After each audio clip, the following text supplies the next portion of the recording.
Former Deputy Attorney General and NDC legal team member Dr. Dominic Ayine before disciplinary committee of the General Legal Council comes under scrutiny as civil society voices and lawyers raise freedom of speech concerns.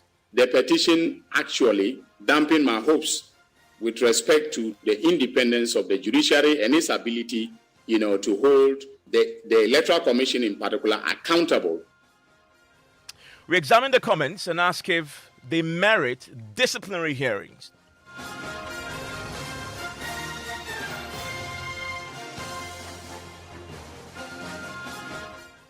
This is Top Story with Evans Mensah.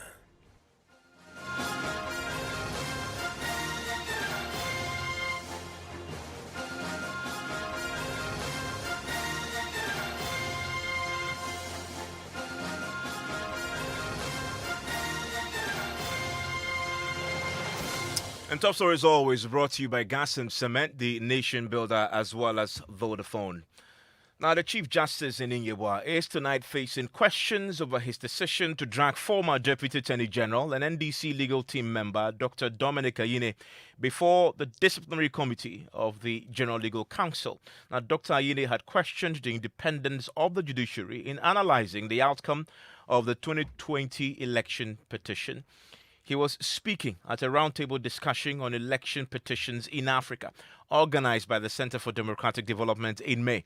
It emerged today that the Chief Justice had caused the Judicial Secretary to file an official petition with the General Legal Council asking that Dr. Ayine's comments be investigated further.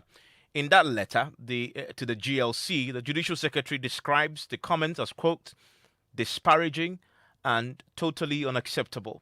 We'll hear more about the Chief Justice's justification shortly. But first, what really did Dr. Ayine say? These were his thoughts at the CDD roundtable. Unsurprisingly, I would say that I would say no to that. And I say no because building on the 2013 election petition, I expected the Supreme Court, to be more faithful to legal precedent. I expected the Supreme Court, to be more open in the application of the law for purposes of holding the election management body, that is the Electoral Commission, accountable. I expected the Supreme Court to apply faithfully the rules of procedure in terms of the, adducing evidence to prove the petitioner's case and so on. What we saw was a Supreme Court that was, constantly, putting the hurdles in the way of the petitioner in terms of adducing evidence to prove the petitioner's case. And I'm sure for ordinary Ghanaians or the electorate generally, the fact that the Supreme Court judges, all 9 of them, on almost every application, was unanimous in, rejecting and dismissing the case of the petitioner was very telling in terms of the open-mindedness, of the justices as far as the petition was concerned. And for me, as a lawyer, one of the things that I thought, was a bit disturbing was the lack of reasons. Okay, because adjudication is a process of accountability. And so for me, it is okay to dismiss an application brought by a petitioner for one relief or the other. Whether, a substantive or procedural. But it is another thing, okay, to fail to apply the rules of procedure in a manner that enhances the accountability process. Okay, so for me, at the end of the day, the petition actually, dampened my hopes with respect to the independence of the judiciary and its ability, to hold the Electoral Commission in particular accountable in election petitions.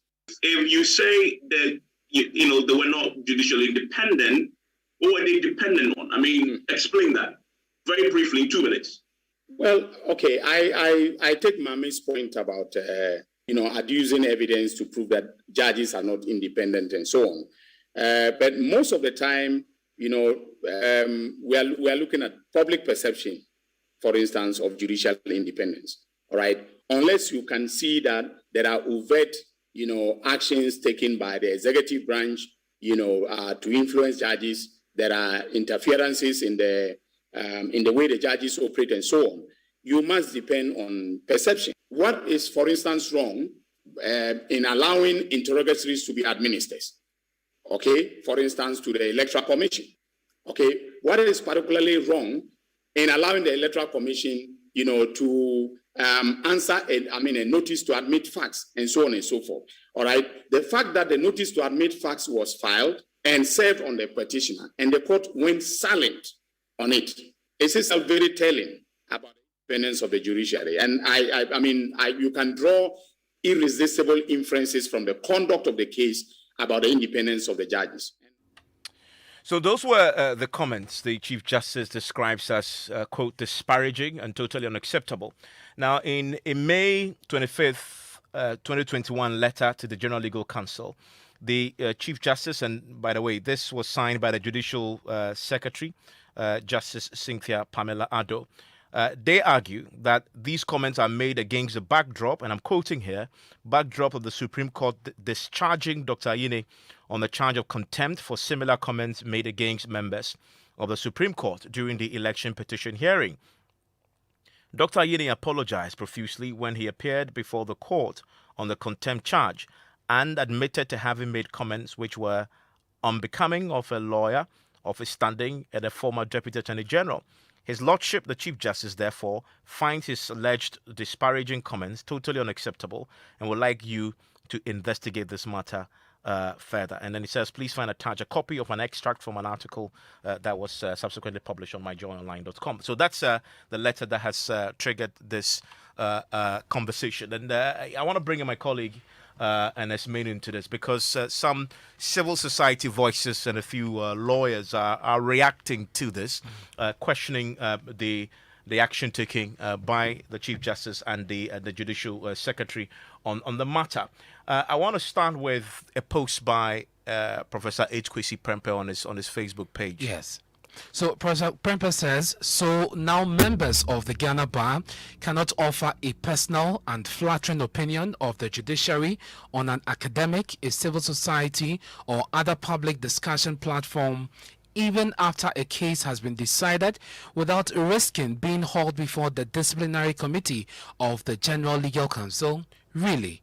He asks. And then he continues by saying, on the same platform where the lawyer expressed the opinion that has earned him an invitation to appear before the disciplinary committee of the legal professions regulator, other panelists, including other lawyers, strongly disagreed with him in his opinion of the judiciary regarding the case under discussion, with some praising the court's handling of the matter. Now, in other words, the platform on which the lawyer spoke was a veritable marketplace of ideas and opinion, with panelists debating each other in frank, open dialogue. It cannot be okay for a lawyer to praise a court, but an act bordering on professional misconduct for another lawyer to express a contrary view of the court. And so this is what Professor H. Kwesi Prempeh is saying. But Evans, I listened to that conversation. You moderated it. Really, what was the context of this conversation in which Dr. Ayine made those comments? Yes, you're right. I moderated that conversation. This was a roundtable discussion on presidential election petitions in Africa. So it was broader than Ghana. It goes way beyond. But it was a partnership. This was not just done by the CDD. CDD Ghana. CDD Ghana did this together with two law faculties. We're talking about the KNUST Faculty of Law, and also they also did this together with, and this was part of a judicial review series, okay, right? And the CDD partners the two faculties to do this. And you also see this is I think the GIMPA Law Faculty was also partnering the CDD in this, and the discussions were pretty broad in terms of the conversations. There were academic analysis made, and I must also point out that part of the discussants at this particular event were drawn, many of them, in fact, two of them to be very specific, were drawn from the continent. We had Kenya and we had Zimbabwe represented, because they had also had similar election petitions, and they were drawing, from there to analyze what has happened generally across the continent and broadly. So this was an academic exercise, but also an exercise by a civil society organization to sort of dissect these issues, but with the view to see how we can improve, our democratic practice on the back of all these examples from across the continent. That was a context. That was a context. But the executive director of CDD, H. Kwesi Prempeh, believes that the context of such a platform should not be considered by the CJ. And he says, and let me quote directly from his Facebook page, he says that an opinion expressed at such a forum to contestation from other participants would cause anyone to lodge a formal complaint with the disciplinary committee of the General Legal Council is unprecedented, bizarre, and ill-advised. Not only is this bound to have a chilling effect on the free speech right of lawyers, it will also impact negatively on both academic freedom and an ability of civil society to promote judicial accountability, including through projects like the Judicial Review Series. I find no justification whatsoever for the disciplinary committee of the GLC to be brought into this matter or investigate Dr. Ayene for the opinion expressed on the panel. He's not the only person speaking. Of course, so we know that he's the head of the CDD, but other private legal practitioners have also been writing about this. One of them is Kofi Bento. Yes, and Kofi simply says, again on his Facebook page, he says, "Stay strong, my brother. Facial expressions and opinion must never be frowned upon in a free society. This is not right," with an exclamation mark. Okay. I want to bring in Yao Opon. And Yao Opon is a member of President Akufo-Addo's legal team. And they were in court in this matter at the Supreme Court during the election petition hearing. And incidentally, he was also part of the panel that discussed this particular matter at the CDD roundtable discussions. Mr. Yao Opon, thank you for your time here on Top Story. Thank you very much, my brother. Also joining me is another paralegal practitioner, Mr. Chris Akume. He himself had been a subject of a judicial inquiry under the tenure of the Chief Justice Wood, if I'm not mistaken. He had also been invited to substantiate some allegations he had made, and so he understands this terrain quite well. Hello, Mr. Akume. Thank you for your time here on Top Story. Thank you for the invite. Mr. Yao Opon, in fact, I want to quickly play something you said at that event in reaction to the comments that the CJ has seen and has become a basis of this petition. This is what you said then. My respectful view out of order, if I may be permitted to say so. Because if I may be permitted to say so, with all due respect, I think that, and that's my challenge you, if you are unable to pinpoint, give specific, provable events or evidence that the judges gave certain decisions because they were not independent, and they were not independent because there was interference or because they depended on the view of a person who is in a position to influence their decision, then I think that, with all due respect, that position is far-fetched and doesn't cut us at all. Mr. Opon, that was you on the panel in May. Considering that this was an open intellectual conversation in which, of course, your colleague make the pronouncement, does it merit disciplinary inquiry? Oh, well, thank you very much, my brother. I think, first of all, I do not know why I reacted that way, but I think it was quite contemporaneous. And I still stand by the position I took then, even after further reflection. I think, in all honesty, Dr. Ayene himself, knowing who he is, I mean, one of the finest lawyers, one of the finest Deputy Attorney General. I believe that if you give him another opportunity, if you were to call him now, I'm 100% certain that he would not repeat what he said. In fact, none of the panel members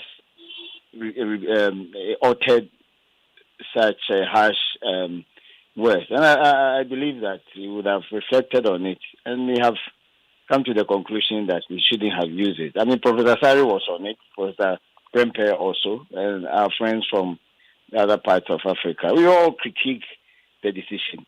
But you see, this is not about criticism. It is not a situation where one is being invited to the disciplinary committee because one has criticized a decision of the court. I think it's the language. And you remember that both myself and Mensah Bonsu, Mami, were also critique what he said, and we thought that it wasn't in a proper language. But you all did that in an exercise of free speech within the context of an academic civil society conversation, which is really the spirit of what happened. But to be punished for that is what he's being punished. I mean, he stands the risk of being punished. You see, the point is, look, I mean, I think there are more lawyers who have been invited to the council than have not.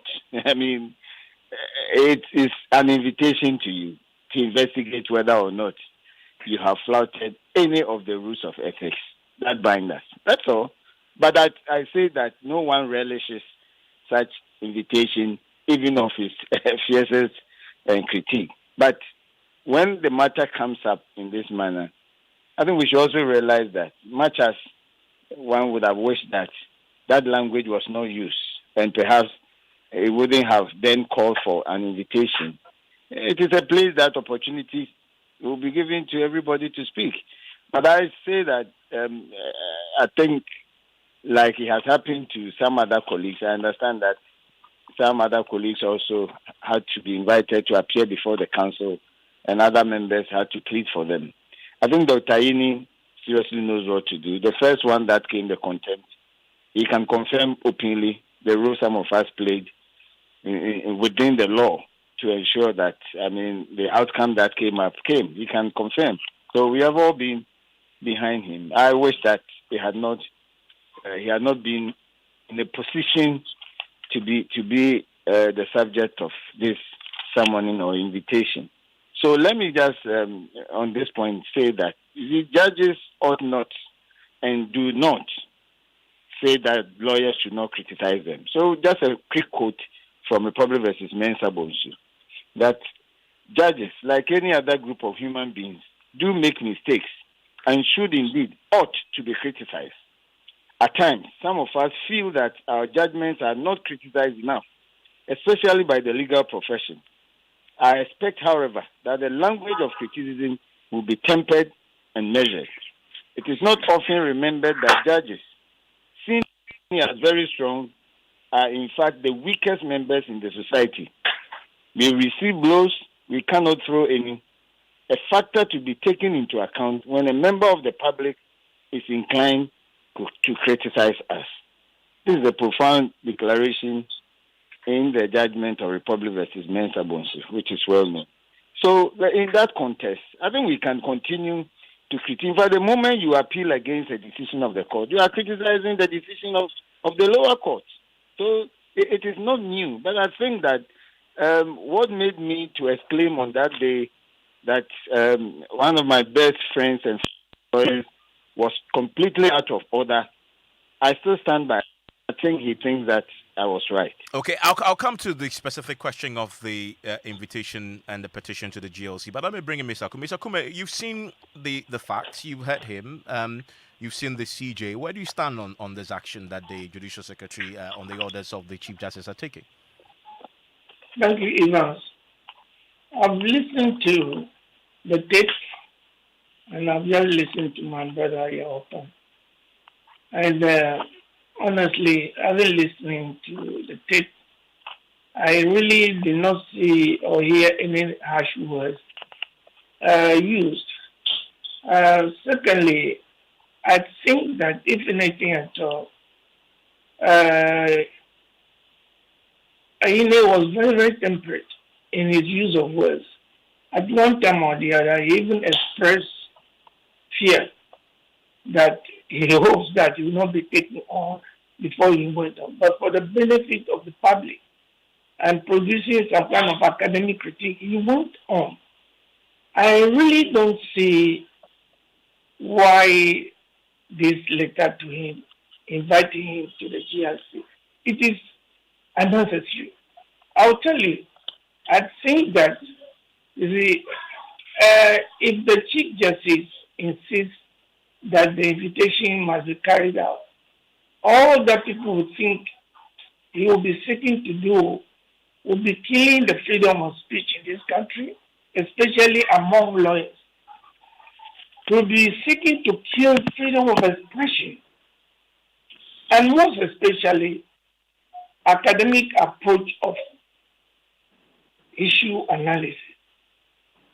And also, he will be remembered forever for instilling or attempting to instill fear and trepidation among lawyers who, for one reason or the other, may not be jaundiced to his views or his concepts. It's unfortunate. I want to remember my grandmother. She used to say that when you are crossing the river, you don't insult the crocodile. I want to replace the word insult with criticism. That when you are crossing the river, you don't criticize the crocodile. The Chief Justice must not turn himself into a crocodile. So that any criticism of him will warrant an invitation to, the legal counsel. Okay. He should not turn himself into a crocodile at all. This is a forum where academic views were profiled for and against. It's somebody else who will be in authority as a Chief Justice in another vein, who also not like the opposing views who to express. And inviting those people who express opposing views, would that be called justice or what? Or, trying to instill fear into those people. I think that, the Chief Justice, if somebody else is very close to him and will have his ears, should advise him to depart or to kill softly this invitation. That's all I want. So you want the invitation withdrawn? Well, that is exactly what I think should be done by through any sensible approach. Let me put it that way. Through any sensible approach. You see, we've just gone through an election petition. We had one in 2016. Lawyers or persons affiliated to the MPP heavily criticized the judges and the decision itself in very, very harsh words. Yeah, and some of them were. I remember my uncle. Some of them were. Okujeto. Some of them were. I remember my cousin, my uncle Okujeto criticizing and saying that, in his view, justice should have gone to Nana Akufo-Addo's MPP, and nobody invited him. Nobody called him. No, but Mr. Kume, if you're recalling it correctly, there were at least, Sir John of Blessed memory was hauled before the judges. There was also Samuel Uku, who was also hauled before the judges. The judges. That was during the proceedings. During the proceedings, it was not after. You see, if judgment is delivered on an issue, thereafter lawyers and the public are free to criticize. Those criticisms during the trial were very unfortunate. So those people who were invited or hauled, I think it was the right thing to do because they were interfering in the dispensation of justice. But not after judgment has been delivered. And somebody is saying that, look, this is what I expected the judges to do. That they should have remained faithful to legal precedent, that they should have been more open in the application of law for purposes of holding the Electoral Commission accountable, that they should be more faithful and playing faithfully rules of procedure. I think that if I were in the Chief Justice position, I would have harnessed these criticisms, which I will look up as a mirror in which I should see the reflection of the judges and then the judgment not together, and see whether something could have been done in order to make the Chief Justice and the judges more wholesome to the public. Yeah, I mean, instead of this approach. Mr. I think that I don't want to use the word unacceptable, but I think it is unfortunate. Okay, he should depart from that. Stay with me. I mean, let me bring you back in, Ms. Opon. This is what HQC Prempeh says on his page today on this matter. He says this decision to institute a disciplinary committee hearing is unprecedented, bizarre, and ill-advised. Not only is this bound to have a chilling effect on the free speech rights of lawyers, it will also impact negatively on both academic freedom and the freedom and ability of civil society to promote judicial accountability, including through projects like the Judicial Review Series. Surely, he has a point.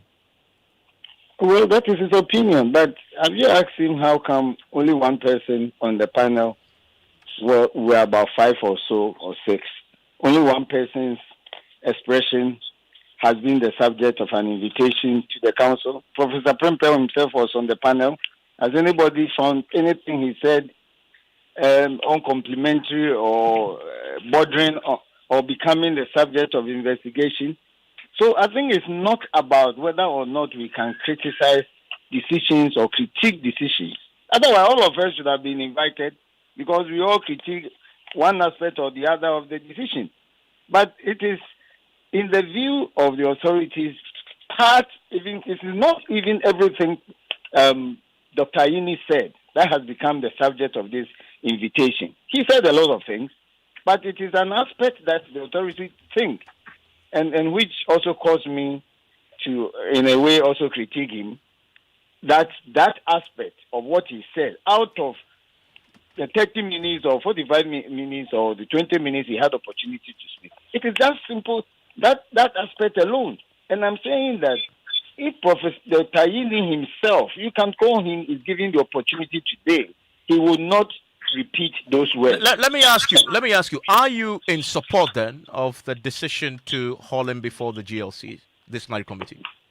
Well, I'm saying that it is an invitation to investigate whether or not what he said in a way violate any of our ethical rules. Is that a necessary step? Pardon? Is that a necessary step to take for comments made such as he has done? Well, this is a decision by the authorities who have the power to determine whether or not a person has in his speech or in his conduct or omission likely to have violated any of the terms. And they even use the word alleged. So I would have wished that he had not got into it. But if he has been invited, if he calls me, I will go with him.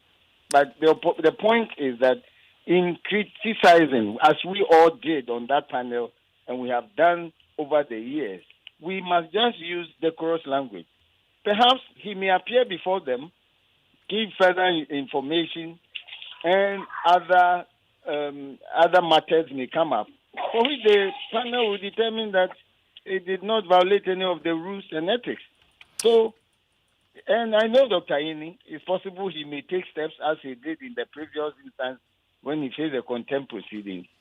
And that should, in a way, then end the matter as the one that other 3 persons, also in relation to comments they made during the hearing, as it happened to them as well. It abated the proceedings. It's possible. Yeah, I mean, Mr. Pond, just a quick point to Mr. Akume. Mr. Akume, the Chief Justice's notice to the GLC referenced the fact that Mr.